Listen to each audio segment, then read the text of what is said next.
Vamp, Chapter 4. About a week later, I was working an afternoon shift at the bar. It was slow, and I had my back to the entrance while I was drying some glasses. I could smell him coming before he even opened the door. I heard every step his steel-toe boots made as they hit the creaky hardwood floor, each step growing louder as it came toward my direction. I waited to hear him sit on the bar stool before I turned around. I could hear his heart beating faster than normal. Is he nervous? I wondered. Hi there, how are you doing? Oh, I'm alright. You? He asked, shifting on the stool. Just dandy. Can I get you anything? I noticed his heartbeat was slowing down now. Slowly and steadily it was going back to the normal rate, and it made my mouth burn. How long had it been since I had blood? I asked myself while mentally calculating the days. The older I got, the less I needed to quench my thirst, but my stock was running low, and I knew I'd have to find another donor sometime soon. How about burger and fries, and a glass of milk? He took off his aviator glasses and set them down on the bar. Sounds good. I'll put the order in for you. I quickly decided that he was one of the most attractive men I had ever seen in my many years. His hair was down today, and it came just to his shoulders. It was curly, too, the perfect spiral curls that most girls would dream of. I imagined running my hand through it. Did you want your milk now? I asked him, forcing myself to be sidetracked from where my thoughts were clearly going. Sure. He sat quietly while I filled his glass. I brought it to him and made sure not to squeeze it too tight this time. So what brings you to this town? It seems a little random to me. What did you do, draw a state out of a hat? Actually, I threw a dart at a map. You're joking, right? He said, raising his eyebrows. Nope, I'm not really a planner and I like to travel. What about your family and friends? Don't have either. Now I know you're lying, he said, looking me straight in the eyes. What do you mean? I said, putting my hand down on the bar, not breaking eye contact. I'm pretty sure you know exactly what I mean, Gretchen. We held each other's gaze for a brief moment before I looked down at the bar and said, I see. Well, it's true. It's hard to keep friends when you move pretty frequently. Wanting to change the subject, I asked. So what's your tattoo of? Oh.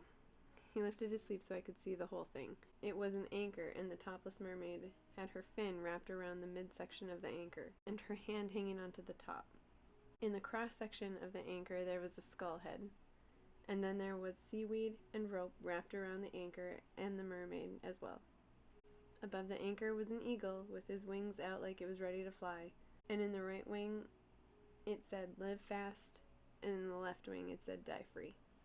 It was all done in black with different shading techniques. I like it. Did you design it yourself? Well, I started out with the anchor and mermaid because I own my own crab boat, and then I got into motorcycles and wanted an eagle and the seine. The cook interrupted us. Order up. I got Aiden's food, grabbed a bottle of ketchup and mustard, and brought his lunch to him. So you're looking for someone to help you out on your boat? Aden looked up a little surprised, then covered his mouth with his fist and chuckled. Someone was eavesdropping last night. I have good hearing. I've always loved that show, Deadliest Catch. Is it actually like that? Yeah, in a way. Every boat has their own routines. I'm captain of Triton. And yes, I'm looking for a greenhorn right now. Why? You want the job? He chuckled as he bit into his burger. Well, I'm always up for a new challenge. Aden chewed his bite while staring at me quizzically. Once he swallowed, he said, You seriously think you could do that job? You said you've seen the show. It looks hard on TV. You actually think you could do it with 20-foot waves washing over the sides of the boat? And on top of that, you're so little, petite. No offense, I don't think you'd last. Want to make a bet? I may be little, but I'm much stronger than I appear. I'm fast. Small may help more than it might hurt. Let's make a deal. You give me an audition, and if I blow your mind, you give me the job. And if I don't do a good job, your burger and fries are on me for a year. You got a deal. He set his burger down on the plate, wiped his hands on his napkin, and extended his hand for me to shake.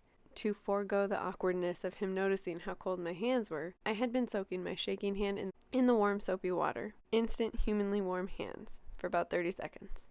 How about you meet me at the marina tomorrow morning, around 8, and we'll get started. Sounds like a plan to me. I let Aden work on his burger and fries while I cleaned behind the bar and waited on a few other people.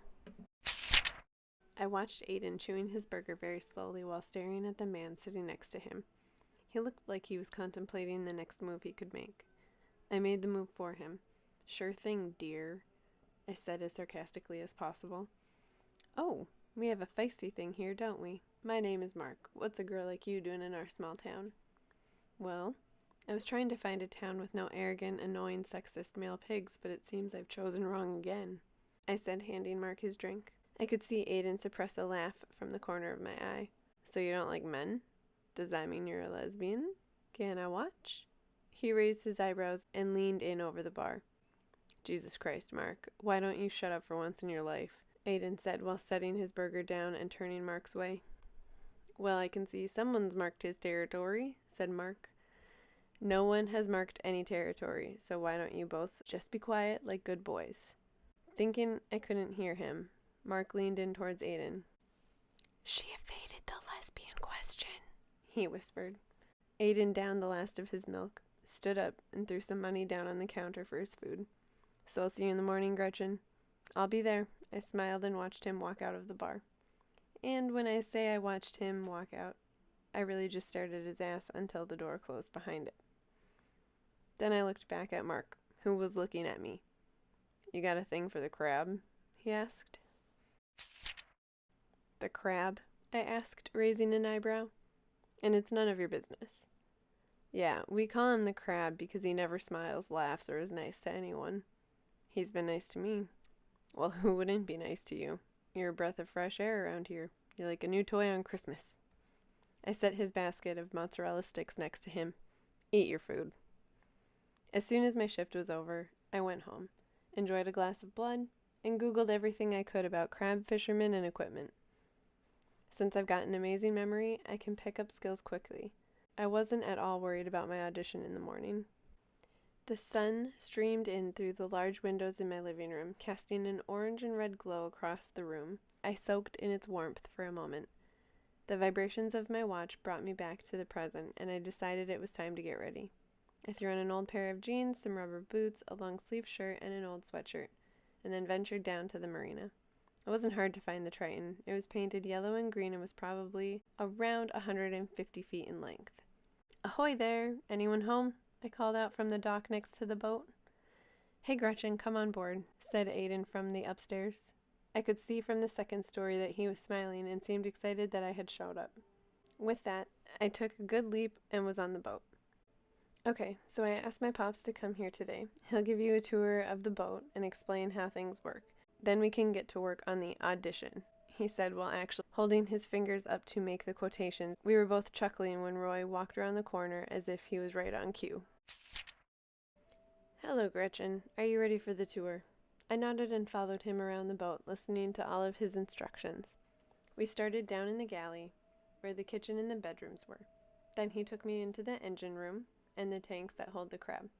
When we made our way up to the deck, he explained how they stack and remove the pots with the hydraulic crane system. He showed me where the survival suits and rafts were, and how to put the suit on and inflate the raft. With that, we were ready for Aden so I could do my audition. "Aden, we're all ready to start," Roy hollered from the deck. Aden came down from his post and handed me some bright orange slickers. "I hope these'll fit. They're the smallest ones I could find." "I'm sure they'll be fine." I stepped into the orange slickers and looked up at him and posed goofy with a smile. "How did they look?" "Not bad at all," Aden smiled. "Did my pop explain what you have to do?" "Yes, he did. I need to go to the grinder and grind up the cod and herring, put it in the bait bags, and then I hook the bait bag in the middle of the pot." "Yep, and I'm going to be timing you." "Good. I do better under pressure." "Okay," said Roy. "I'll show you how to do it once through." So I watched Roy work the grinder and stuff the bags and then hang them in the pot. "Okay, I'll time how long it takes you to do it 20 times. I'll take the bags out after you hang them so you can just keep going continuously." "Alrighty." With that, I was off. I started out a little slow, grinding the fish and making sure I got enough in the bags. Then I would run over to the pot and tie it in its proper place. After the 5th time, I picked up my pace a lot. It turned out that my small frame actually allowed me to reach into the pot further and faster than Roy's bulky frame would allow him. When I was all done, I turned towards the men who were staring at the stopwatch Aden was holding. "Well, Gretchen, you're definitely making me eat my words," said Aden. "You've beat all the times of all the other greenhorns we've had by over 3 minutes and 45 seconds. I have to admit I'm impressed." I was glad to hear that it wasn't an abnormal amount of time. I was trying to make it seem humanly possible after all. My pop and I would like you to join us this season. I've seen you hold your own with Mark, so I'm not worried about you with the guys. And if there are any issues, please come to my dad or myself. So the job is yours if you'd like it. Roy quietly turned to Aden. Are you sure? It's a lot different when we are out on the water with the waves and storms. Of course I'll join your crew, I said, genuinely excited. I had heard Roy, but really what could happen to me? See, when you're dead, you don't have to worry about dying. So you can try everything with zero fear. You get to have a massive bucket list with an infinite amount of time to complete it. We'll be heading out Monday of next week. We like to get together the day before and have a big dinner and a few drinks at the bar across the street, said Aden as he pointed to an old warehouse that had been turned into a bar. Sounds good, I said. Is there anything else I need to do to get ready? You can go to the hardware store in town and get some better fitting slickers, long johns, and sweatshirts. Buy lots, so that you stay warm. Other than that, food and everything is provided, said Roy.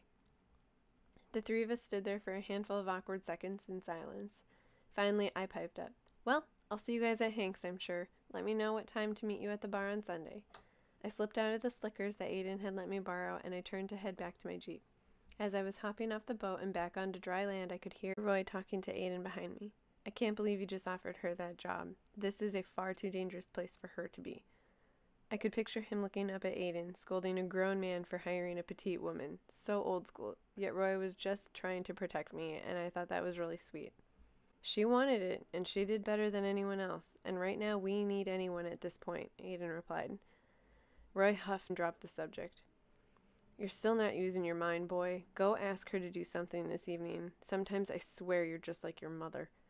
Jesus, Pops, Aden uttered under his breath. All I'm saying is that you're a 28-year-old man, you've got money, a good job, a good degree, and a nice house. Any girl would be happy to be by your side, but instead you just keep pushing them all away.